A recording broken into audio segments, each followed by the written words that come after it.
lead to a national championship. He's got to beat two former holders, Dean Capobianco in 6, Damian Marsh in 7, the current New Zealand champion, Gus Nikisha in lane 5. Rod Don't is in lane 4.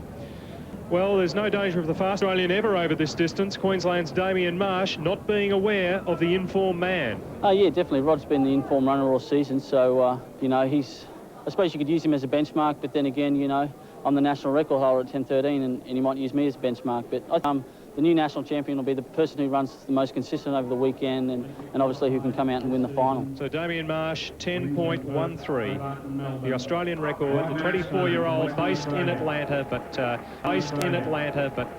well, the fastest thing out of Windy on 2 legs. And Rod Mapstone in finishing second behind Christie in the heat in Perth, the second on the Australian all-time list with that 10.17. And the meet record holder is Dean Capobianco, 91 and 93 Australian champion, ran the 10.17, but it was windy in the fastest time ever in an Australian championship. On your mark. Darren, Damian talked about consistency through the heats and semis being a key. What importance do you place on that? I place a lot of importance on consistency, not only through the heats and semis, but through the whole season as well. And if you're going to go on consistency, you can't really go past Mapstone. But saying that, we just had an upset in the women. But Marshy and Kappa are 2 of the best athletes on, you know, coming up with a surprise packet on the day. So it's going to be very interesting indeed.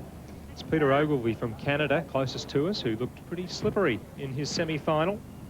Shane Hearn, the Botany Gift winner, on his inside, then Marsh. And a very even start. Mapstone gets going. Nalatu goes well. Whitnish a very good start on the inside. Nikisha, the New Zealand champ, being shaded now by Mapstone. Here comes Marsh, and Marsh wins it.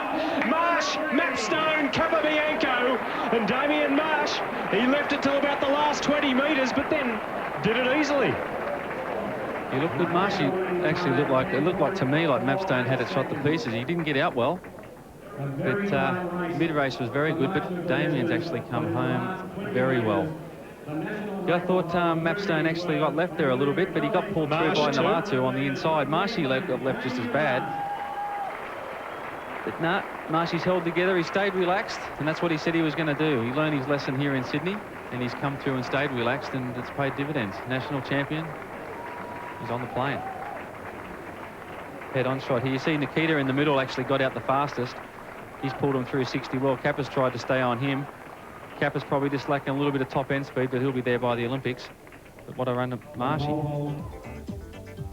A negative wind reading of 1.7 metres per second, but Damian Marsh, who was second last year to the now injured Shane Naylor in the Australian Championships of 95, takes the 96 title from Rod Mapstone. Both already had AA Olympic qualifiers, so as first and second in the National Championship, they're on the plane to the Atlanta Olympic Games. Mapstone shading Capobianco by 2/100ths for second place. Let's hear from first and second. They're talking to Bridges Tilley. Damian, you looked pretty relaxed walking out to that race, but it took you the last 30 metres or so to really get going. Oh, yeah, definitely. Like, the experience helps, so that's why there's no need to get nervous. You can't do anything. Once you get to this point, you're either going to win the race or not win the race. And it's just a matter of running the race. And, you know, about 10 metres out, I knew the momentum would carry me home, so I was really happy. Threw the arms up, got my ticket to Atlanta. Did the Linford Christie at the Mornington Olympics? Oh, yeah, not quite as quick, but, you know, hopefully I'll be running as quick as Linford come the Olympics. Well, Rod, I guess it was a surprise that Damian didn't come out a bit earlier and run that well. Were you surprised at his form today? No, not at all. You know, Damian last week at the NEC in Melbourne, you know, he hadn't been in the country that long, and, you know, I think that his run in Melbourne was sort of indicative of basically having just got off the plane and not quite recovered, you know, and I always knew that Damian was going to be there at the finish line. There was no doubting that. His form in big meets, you know, is always excellent, and he's proven that again tonight.